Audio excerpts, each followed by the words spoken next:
كتب التلميذ درس العربية. Quelle voyelle ici doit-on ajouter à la fin du mot dars? C'est ce qu'on va voir dans cette vidéo en parlant des cas du nom. En arabe, un mot peut se terminer par plusieurs voyelles. Il peut terminer par une dhamma, une fatha ou une kasra. Lorsqu'il termine par une dhamma, on dit que le mot est au nominatif. On parle de cas, on parle aussi de déclinaison. Donc un mot se décline au nominatif, dans ce cas il porte une dhamma à la fin sur sa dernière lettre. Lorsqu'il porte une fatha, on dit qu'il est à l'accusatif. Et lorsqu'il porte à la fin une kasra et fait le son i, on dit qu'il est au cas génitif. Alors il existe une multitude de situations grammaticales pour lesquelles un nom se décline dans tel ou tel cas. Et ce qu'on va faire dans cette vidéo, c'est qu'on va donner les situations de base, les choses qu'il faut savoir pour se débrouiller dans la plupart des cas en arabe. Alors lorsqu'un mot est au nominatif, on dit qu'il est marfou', et donc que sa dernière lettre fait le son ou. Eh bien c'est le cas des mots isolés. Lorsqu'on présente une liste de vocabulaire, et donc que les mots sont présentés de manière isolée, eh bien on les présente par défaut au cas nominatif. C'est pourquoi on l'appelle aussi le cas par défaut. Dans une phrase, le cas nominatif va permettre d'identifier le sujet du verbe. Dans une phrase, en général, le sujet du verbe est au nominatif. Sauf si ce même sujet subit des modifications puisqu'il est lui-même, par exemple, complément d'un verbe. Mais voilà, on peut retenir de manière générale qu'un mot est au nominatif lorsqu'il est isolé, ou alors que dans une phrase, il est le sujet du verbe. Ensuite, lorsqu'un mot est à l'accusatif, c'est-à-dire que sa dernière voyelle est une fatha et qu'il termine en a, on dit qu'il est mansoub. Et l'idée, c'est de retenir que sera à l'accusatif toute forme de complément direct d'un verbe. On va voir ça avec un exemple. Et pour terminer, lorsqu'un mot est au génitif, c'est-à-dire que sa dernière voyelle est une kasra et il termine avec le son i, on dit qu'il est majrour. Et pour ce cas-ci, il est suffisant de retenir ces deux cas, c'est-à-dire que lorsqu'un mot suit une préposition, eh bien il sera systématiquement au génitif. Et d'ailleurs, le nom qu'on donne à une préposition en arabe, c'est harfu jar, c'est-à-dire une lettre, ou plutôt une particule, qui va induire le cas génitif, et qui va rendre le mot qui la suit majrour. La deuxième situation pour laquelle le mot est au génitif, c'est lorsqu'il est le deuxième mot de ce qu'on appelle l'annexion. En arabe, al-idafa. On va voir ça dans l'exemple juste après. Donc voilà les cas de base qu'il faut retenir pour déterminer le cas d'un nom en arabe, et donc sa dernière voyelle. Alors pour comprendre, je vais prendre une phrase en exemple. Kataba at-tilmidh dars al-arabiyya bisur'a. Alors j'ai omis volontairement ici les voyelles finales, on va essayer de les trouver ensemble. Cette phrase signifie « L'élève a écrit la leçon d'arabe rapidement ».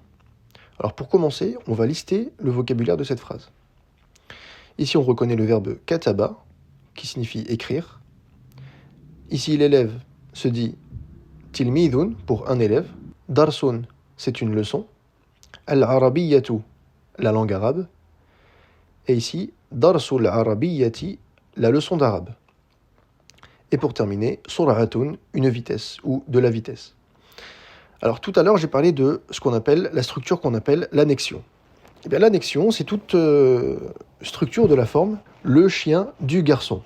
En fait, de manière générale, c'est une phrase dans laquelle on a un possédant et un possédé. Et ces deux mots vont être reliés quand on les traduit en français par la préposition de, pour montrer la possession. Lorsque je dis le chien du garçon, eh bien le chien est possédé, puisque c'est le chien du garçon, et c'est le garçon qui est le possédant, puisque le garçon possède un chien. Eh bien, en français comme en arabe, le possédant sera le deuxième mot de l'annexion, et le possédé le premier mot.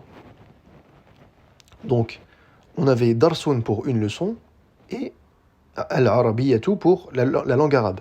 Eh bien, pour dire la leçon de la langue arabe, ou alors la leçon d'arabe, eh bien, on va commencer par placer le mot leçon, donc darsu, et le faire suivre du possédant, ici la langue arabe, donc on dit que c'est la leçon de la langue arabe. La langue arabe, ici, possède, entre guillemets, une leçon.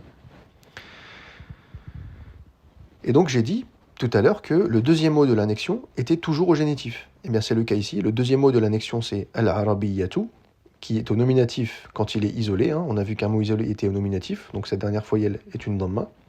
Mais lorsque ce mot constitue le deuxième mot d'une annexion, il est toujours au génitif. Donc pour dire la leçon de la langue arabe, on dira darsu. Le mot dars ne subit aucune modification grammaticale. Il débute la structure, donc il est au cas par défaut, c'est-à-dire nominatif. Donc par contre, ce qu'on remarque, c'est que la double voyelle, le tanwin dhamma, disparaît lorsqu'on écrit une annexion. Donc ce sera toujours une voyelle simple ici pour le premier mot de l'annexion. Darsu al-arabiyyati. Al-arabiyyatu se met au génitif, donc devient arabiyyati, puisque il est le deuxième mot de l'annexion, la leçon de la langue arabe. Alors maintenant, pour comprendre un peu mieux la relation entre la traduction et la phrase en arabe, je vais modifier légèrement la traduction en français pour se rapprocher un peu plus des mots qu'on a en arabe. Et donc au lieu d'écrire « l'élève a écrit la leçon d'arabe rapidement », on va écrire plutôt « l'élève a écrit la leçon de la langue arabe » pour faire apparaître qu'on a bien une annexion, donc c'est la leçon de la langue arabe, avec de la vitesse. Bon, autrement dit, rapidement. Mais je dis avec de la vitesse parce que c'est littéralement ce qu'on a ici, une préposition qui correspond à avec et le mot vitesse.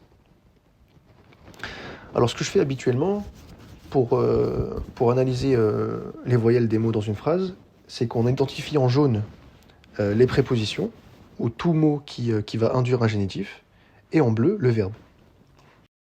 La préposition dans cette phrase, c'est la lettre bi ici qui vient s'ajouter et s'attacher au mot sur'atun, qui signifie la vitesse, une vitesse, et qui correspond en français à la préposition avec.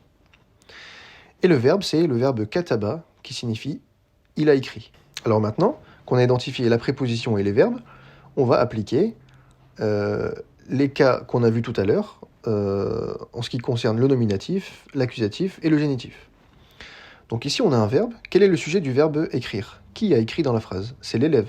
Donc l'élève, un élève se dit tilmidun, l'élève se dit at-tilmidu.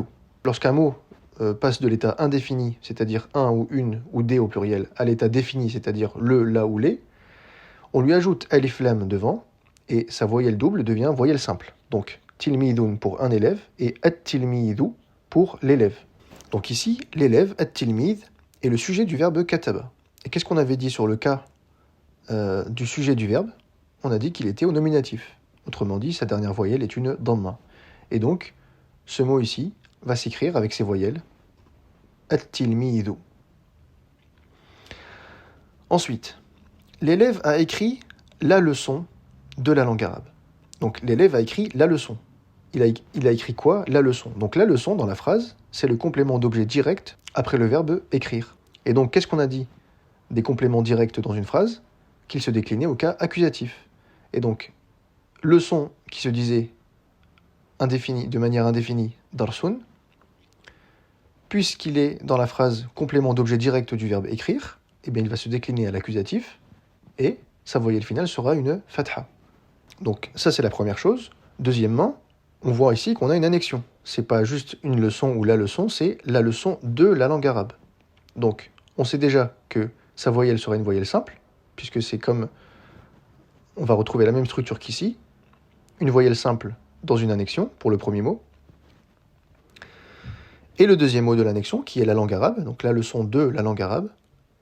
La langue arabe se dit de manière isolée al-arabiyyatu, mais puisqu'ici c'est le deuxième mot dans l'annexion, la leçon de la langue arabe, eh bien elle sera au génitif, et donc elle va garder la même structure qu'ici, et terminée par une kasra.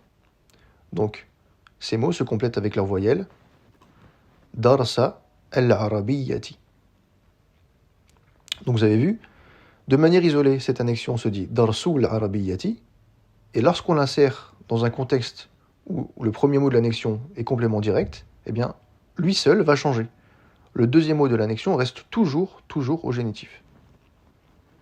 Et pour terminer, bi sur'ah, donc avec de la vitesse, sur'atun, de manière isolée au nominatif, une vitesse, mais puisqu'ici, le mot vitesse suit une préposition harfu jar, c'est-à-dire une lettre qui va induire un génitif, eh bien ce mot va terminer par une kasra. Et ici, comme c'est un mot qui est indéfini, de même qu'ici, il termine par une double damma, eh bien ici, il va terminer par une double kasra. Et donc on dira bi sur'atin.